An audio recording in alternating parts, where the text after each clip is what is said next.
Coming up, the city of Brownsville is working to combat mosquito-borne diseases with the help of its new testing lab. Plus, with temperatures on the rise, safety is a priority for outdoor workers. We take a look at the McAllen composting facility and how they stay cool outside. And the UTRGV campus bookstore now relocated to the heart of the campus. KVAQ-TV starts now.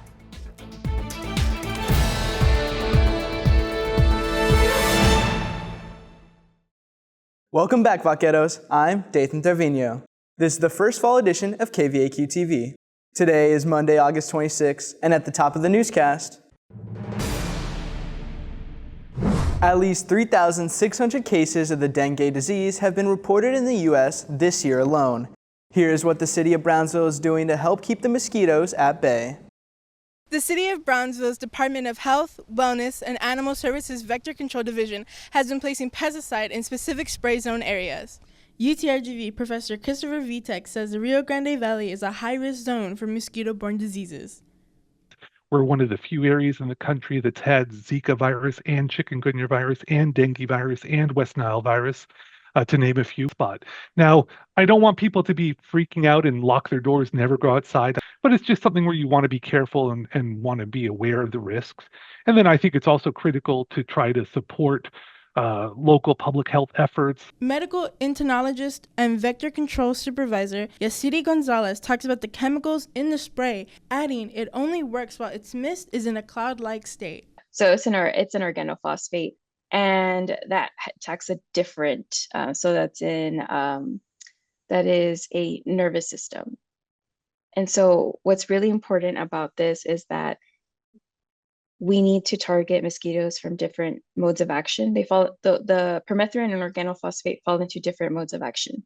So what that means is that we're targeting the mosquito from different points, right? We're not just attacking the nervous system, we're attacking something else. So we need those two blends in order to avoid the possibility of resistance. Gonzalez says they change the pesticide every 1 to 2 years to prevent mosquitoes from forming a resistance to the chemical. Gonzalez adds there's not many chemicals to control the mosquito populations, and restrictions set by the U.S. Environmental Protection Agency make it difficult. So we have two different. We have one called the Biomist, and that's a permethrin.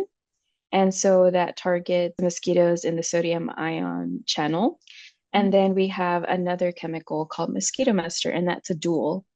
And that one is also permethrin. Gonzalez also says the city sprays 5 to 7 days after heavy rain to eliminate the mosquito larvae. She adds the city of Brownsville is expected to debut its own mosquito testing facility and explains how it will help the community.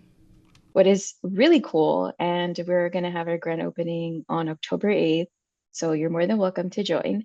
We opened a testing facility here for the city of Brownsville. So we're no longer sending our mosquitoes out to state for testing.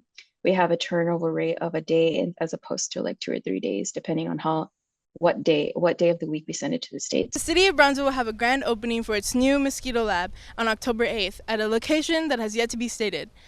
However, it will be open to the public. For KVAQ-TV in Brownsville, I'm Celine Bocanegra.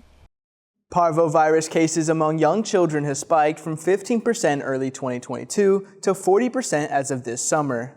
That's according to the Centers for Disease Control and Prevention. Our reporter, Perla Cortez, tells us more about it. The virus is known for its most distinctive symptom of a slapped cheek, a red rash that appears on the faces of children. The Mayo Clinic states once the red rash is visible on the cheek, it means the disease is no longer spreadable. Dr. Cristel Escalona says a red rash is not the only symptom that is associated with Parvo virus. Parvo virus is really most famous for those super red, rosy cheeks. But more than anything, it would be the runny nose and the cough and the sneezing, and it is extremely contagious. According to the Centers for Disease Control and Prevention, the virus can be transmitted in respiratory droplets and during pregnancy. Because when you're pregnant, your body does it on purpose. It lowers your immune system to host your baby. I mean, if you have children who are sick, you absolutely do not want them around expectant moms. Although Parvo virus is commonly diagnosed in children with a mild effect, the CDC reported that there have been cases where adults have been seriously infected and pregnant women who suffered complications that resulted in fetal transfusions or pregnancy loss. Whenever we would do our OB-GYN rotation, you would see that women would miscarry. You really don't think a lot of the consequences of kind of like these, illnesses that are really, really common, but you can see them have really bad consequences. The Mayo Clinic advises individuals to wash their hands and avoid sharing food or drinks.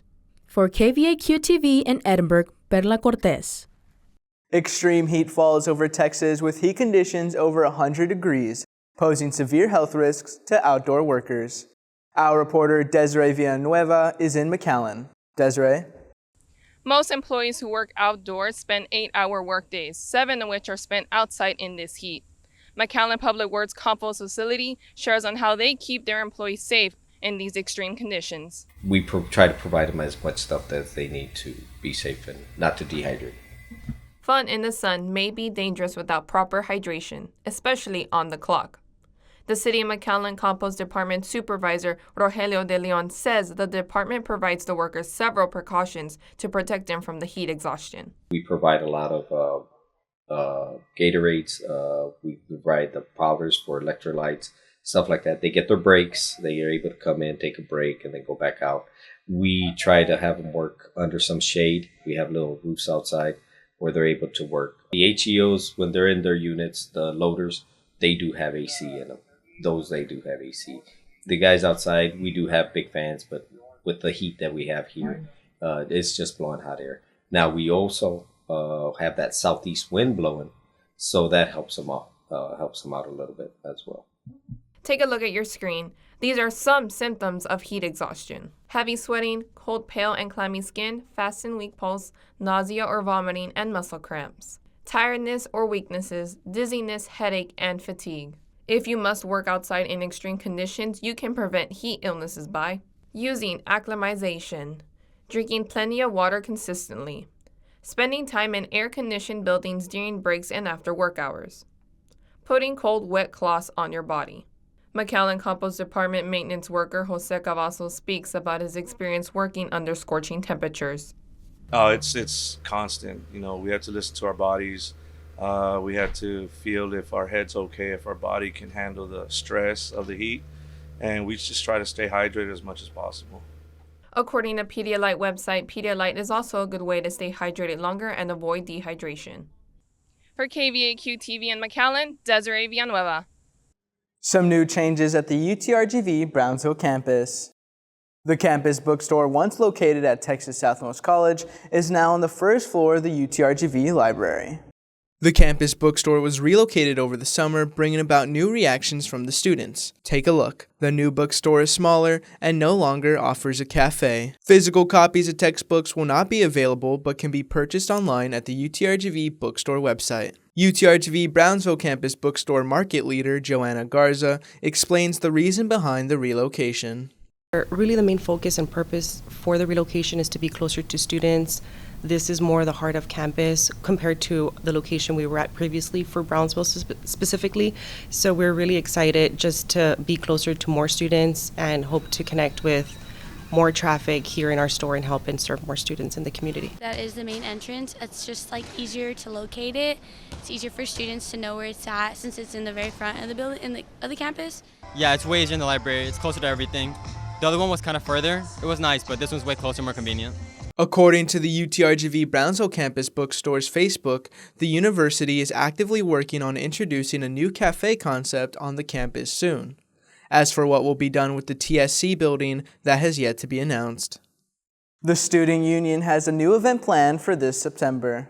All in effort to potentially create new traditions, UTRGV Student Union Team Leader of Events and Programming, Kevin Ramirez, gives us a sneak peek of what to expect. This event called Union After Hours, where we're obviously going to offer multiple events, sort of everything that we're offering in this semester in one night. We're going to have live music, free elotes, free merch. If you're looking to join in on the fun, Union After Hours will take place on September 10th from 5 p.m. to 9 p.m. at the Brownsville Student Union, and on September 12th from 8 p.m. to 12 a.m. at the Edinburgh Student Union. Sundays on Mondays will also be hosted monthly, offering free ice cream to students. For the Edinburgh campus, the event will be on the first Monday of every month, and for the Brownsville campus, it will be held on the last Monday of the month. For a full list of upcoming events, visit UTRGV's Student Union Instagram, Facebook, and X. Thank you for joining us. Make sure to watch us Monday through Friday on VCAST monitors and social media. Have a great week and an amazing semester, vaqueros. For KVAQ-TV, I'm Dathan Tervino.